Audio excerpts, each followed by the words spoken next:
Okay, so can I be honest with the two of you? Yes. I've only seen the first 4 episodes, Okay.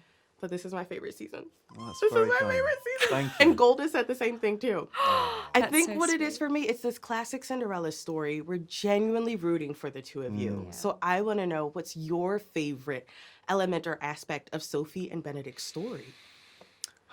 My favorite element is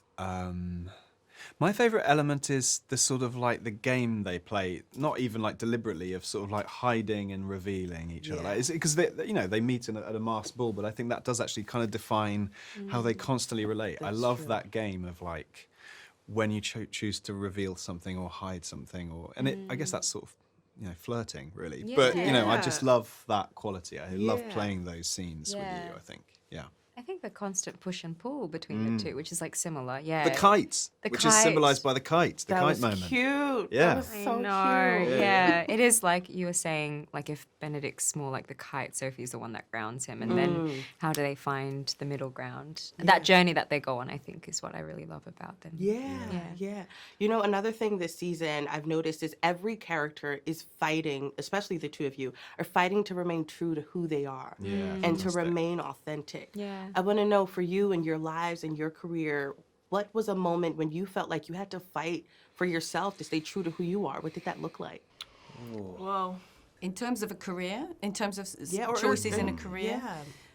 You know what? I mean, it's boring to bring it up, but I do think this whole process, I think, because you have to. If you're in the center of the show, you have to kind of, just be a bit more careful and think more carefully about how you do certain things and how you make that role work for you. Yeah. I think so. I really have gone on a bit of a journey professionally, trying to be like, oh, how do I make sure that I don't, your instinct as an actor is, maybe if you haven't worked that much before, is to sort of go like, oh, I'll do anything, whatever. Yeah. But if you're you're in day out, you have to be a bit more thoughtful, I think, about how that's you, true. what you do. Yeah, this is your standout season. Yeah, that makes, Yeah. for sure. I think starting off in my career, especially being an Asian actress and then a woman actress, like women actress? A woman actress. A woman actress. Two minorities. Yeah, exactly. Sometimes people really overlook you, and you really have to. I've learned and still learning how to be able to make myself be heard and make myself feel like I belong in those rooms, and for people to actually look me in the eye, and be like, I'm here, and I'm not your I'm not your submissive. I'm your equal, and so. I think there's been some situations where I have to do that. Yeah. Well, let me tell you, no one's going to be looking away from you now. Okay. Agreed. I think the last year of my life I've been sort of doing that. I think when you get like towards the later end of your 20s as well, you start to understand a little bit more about who you are, and especially like in this industry as well. I just think the people around you is really important, and the types of stories you want to tell becomes really important and stuff. Yeah, I feel like I'm still on that journey, but it's definitely something that I'm like trying to like work out who my most like authentic self is. Yeah. I feel like it's a continuous thing. It is, and I think we all change constantly. Yeah. So I feel like you just go through that, throughout your life, moments of it. Yeah, it's a bit up for grabs, really, isn't it? Like, do you know what I mean? Like, I don't know if it's something, because obviously at any moment more than one thing could be true at a time, right? Yeah. So I think it's like what I thought was true for me when I was 26 ain't the same as now as 36. It's like it's not the same thing. I'm sort of always willing to be surprised, I think, as well. Yeah. By myself and be like, no, I didn't think I'd end up being addicted to playing Fortnite, but here we are. Are you really? Yeah, I know, and I suck. Did your fella get you addicted? Is that No, man, it was me. It was all He said it was me. me. That was all me. I wear the pants. We still said we were going to play with Will. Yeah, I know, and we still haven't. Yeah. But you play Build, and that's mad. Yeah. Right, anyway. I can't I get don't know into what them. just got said. Me either. I can't. My husband plays video games. I can't even. He could do it. Yeah, play with him. Yeah, great, we're going to You'll do probably kick his ass too. Or his arse, as you would say. I think I can't think of any specific, but I think you often do that. Also, I think you find yourself in situations that mirror life, and that's quite weird to sort of be true to yourself while playing someone that is fictional, if that makes any sense. Yeah. Well, it's interesting as well, because sometimes you like as you said, in terms of mirroring, there's times when I'll be playing a role, and because I'm going into the there's a saying that the subconscious can't tell the difference between something that is real or vividly imagined, right? And so as you're working on a character, you're absorbing it into the subconscious, and therefore that will start to play out in some way, in some way in your life as well. Yeah. So I'm always conscious of the kind of characters that I'm playing, because I know that in some way it's going to feed into my psyche. Yeah. And therefore the people around me will start to experience certain parts of, say, Anderson or another character I've played, and so I have to be conscious of that, staying true to self. And I think, my son is 3.5 now, and that is something that really determines the kind of work that I do as well, because the juice has to be worth the squeeze, in the sense that if something's going to take me away from my boy, it's got to be worth it. Yeah. And so it's always kind of balancing that up as well. I have a 3-year-old son too. Oh, so- amazing. Yeah, It's I the love best. that. It's the best. Yeah. The line "life is meant to be lived" is one that's heard repeatedly Yeah. this season, at least in the episodes that I saw. I want to know what that means, not only what that means for you, but if there is something in your life that you still wish to do or accomplish, what is it? Oh. Oh, that's a nice question. So much. Really? Bucket list stuff. Give it to us. Hit us hard before they kick me out. Well, I don't know. Yeah. There's loads. So much. I'd love to learn an instrument. I don't know if that counts. I think like it is, but I think the thing that Benedict goes through this season about sort of like just being able to sort of look back on your life and think that you've gotten as much meaning and significance out of it for yourself as you can. That's very vague, but I think like that's, the life is meant to be lived. I think that is the thing that Benedict has kind of lived a life in some ways, but has sort of got like run around in circles a little bit, and sort of like privileged sort of freedom over other things. And actually, I think I'd love to look back and think that I've put down some roots, sort of like Benedict has in a way. Like I think just Right. I misunderstood the question. Right, what were you I was like, thinking? No, instrument? No, but it could be. It could be. I need dual I perspective. Yeah, I'm being too, I don't know, abstract. No, it's so great. No. Well, if I give you an answer, I think giving back to my community would be something that is worth living for. What have you done? Have you done anything, or that's something you still want to do? No, that's something I still want to do. I mean, I've always thought about like scholarship programs for people who might come from lower socioeconomic backgrounds, especially for Asian communities. And I think me being an actress, yes, it's nice to have a career, but I always want to believe that it's bigger than me sometimes. And so I think giving back is, a way to be That was a living life. wonderful answer. It was, both of you. Still feel quite young. I'm not ready to give up. Well, no, but I'm just like you said so much. I was don't know. thinking, like, no one's asking you to give up. I think you've got time left. This is as it well. You want to know I what you think I don't just want to give up interpreted on. the question different. Like, I mean, Yeah, it's hard. Now I'm isn't it? like, yeah, You yeah. want to go to the moon? I mean, I don't know. I want to see the Northern Lights. I want to Yeah, see amazing. the Northern Lights. That's a great Amazing. one, babe. There you go. That's a great one. That's a That's great something. one. Fantastic. Thank you. Yeah. I've never been I've got to be honest, feels a bit filthy to say, but I've never been a hugely ambitious human being. I've always sort of been like, oh gosh, I can't believe this is happening. This is nice. I've absolutely wrangled my way in here. Have I done this? So yeah, I'm like, more of this, I'd be ever so pleased. I'd be buzzing if it just stayed like this, quite frankly. Yeah. And more cuddles with my dog. There we go. There you go. There you go. There you go. Yeah. Luke, I can't let you go scot-free. Come on. just, I don't know, travel more. I kind of like can get in a little bit of a cocoon when I'm not working, and then, maybe just explore and, loads more work and finding different roles. I don't know. I really enjoy that. Yeah. Yeah. That's what Colin did last Yeah, season. There exactly. you Yeah, go. I'm just Exactly. taking on. Art imitates life. Yeah, yeah. Travel. I'd like to travel more. Okay, where you want to go? Well, Just all over the place. I tell you what, Chile I'd like to go to. I'd really like to go to Chile. Okay. I think it looks beautiful. Yeah, I've got to do Brazil, but I have a feeling if I go to Brazil, I'm not going to want to come back. But yeah. Yeah, hello. Come on, Bridgerton family. I have to say, the one thing that I love about this family and all of the relationships among the siblings is how loyal you are. Like, no matter how much they disagree, they always have each other's back, always looking out for each other's interests. Yeah. I want to know who's that person in your lives that's standing on business for you. Oh, wow.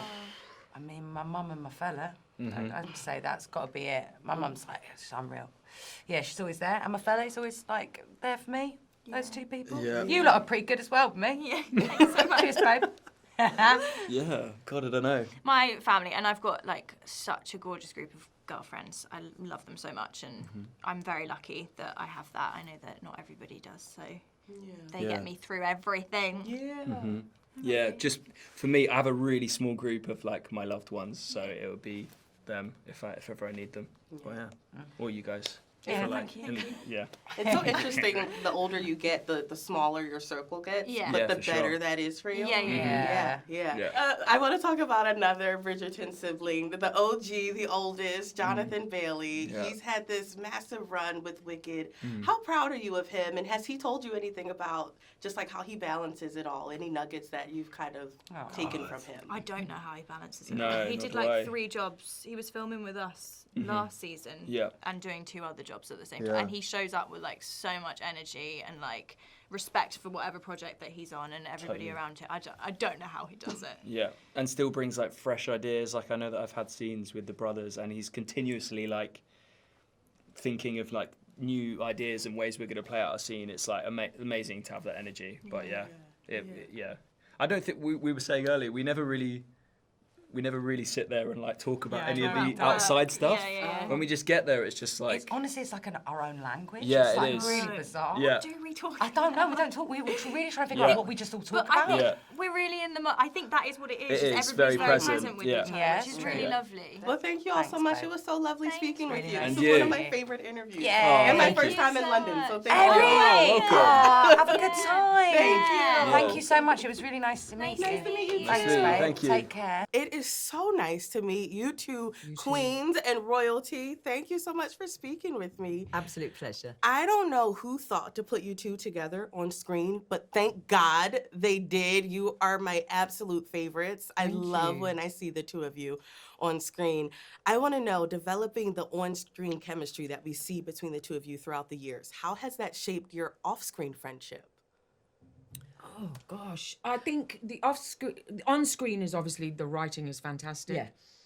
You know, you get the material and you're always really excited, and you know, to share the screen with Aunyea is, you know, phenomenal, or dream come true, all of that kind of pinch me stuff.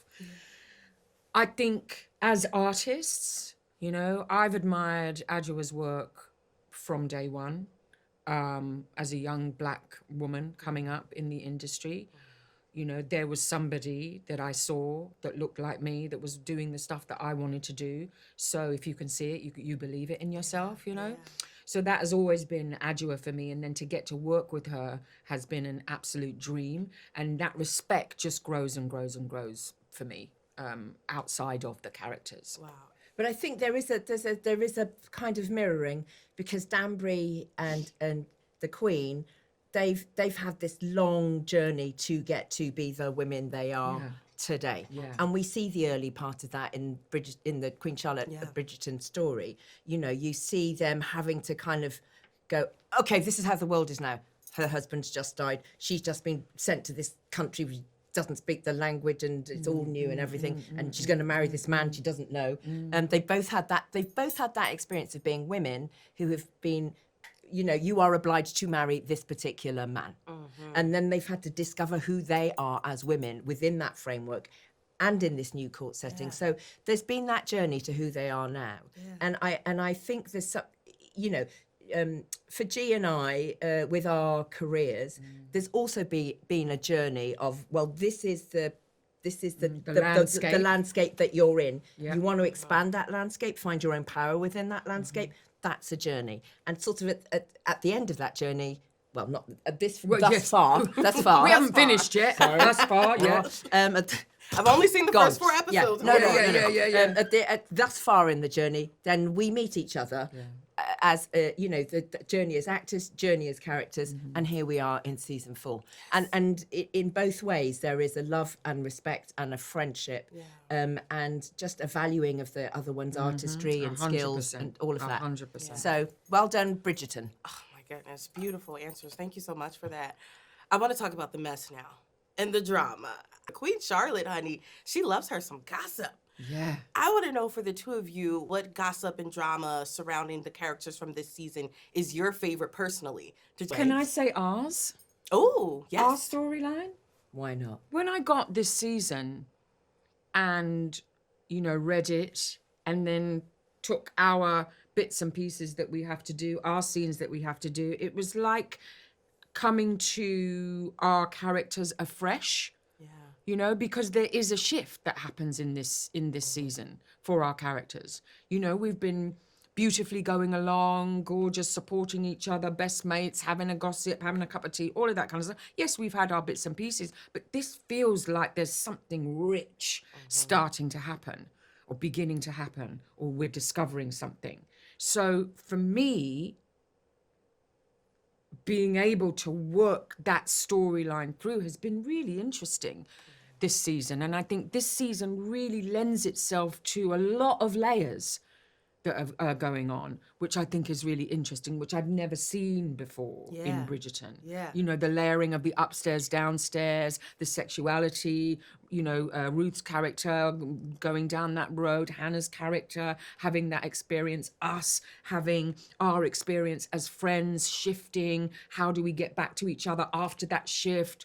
All of that kind of stuff is really, I think, exciting in this season. And then layering on top of that, you've got the main love. The main love story, Right. the Yes. Cinderella story. And the intrigue of it and the complexity of it. Because, who would be the wicked stepmother?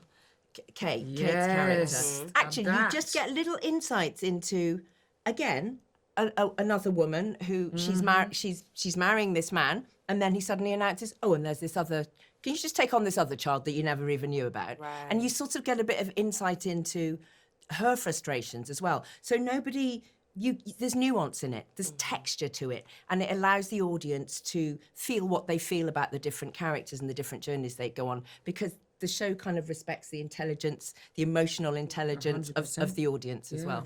So it's a really juicy season. One of my favorites for sure. Yeah, I think mine too. Thank you both so much for speaking with me. It was so nice meeting you. Two black queens in real life. Yvonne, love to Philadelphia. Philadelphia, PA. You heard it. Hello. It's so nice to speak with you. And you. Okay, so have you two seen the movie How Stella Got Her Groove Back with Angela Bassett? Years ago. I have. Jeez, years ago. Because that's what y'all are giving this season. Yes, I get that. Okay. Yeah. How exciting is it to explore this dynamic between the two of your characters? Really exciting, actually. It's nice to sort of to see two mature people kind of, behaving like the youth. Yeah. That's really lovely. Yeah. It's really nice. Rediscovering themselves. Yeah. And I was just going to say, what does Violet's storyline say about women who have poured everything into their families and are now finally choosing themselves? Yeah, it's fantastic. It's really nice as well after she's married 4 children off. Four. She's married 4 children off. And I think that's kind of like a mirror to her about everything that she did have. And there are children left, but I think it's kind of a real reminder. So it's kind of nice. And then this man turns up, as we know, and it's been really enjoyable flirting. This fine man at that, okay? I'll take it. I want to quickly ask about your co-star, Jonathan Bailey. Oh, yes. How excited and proud are you of his really Wicked proud. journey? Epic. Yeah, it's amazing. And it's really lovely when he comes back, because he does keep coming back every once in a while, like most of them do. And it's lovely to see him because his life is bonkers, quite frankly, right now, isn't it? Absolutely bonkers. It's wonderful to see, though. It's so good to see. And he's just, he's just so, he just beams, isn't he? Yeah, like, he he just does. really Doesn't just beams. change. Yeah. Not at all. Yeah, it was great to see him, all of you, and all the success. Congrats on the Thank new season. Thank you. And it was so lovely speaking with you. Thank And you you. for Thank you speaking very with me. much. Pleasure.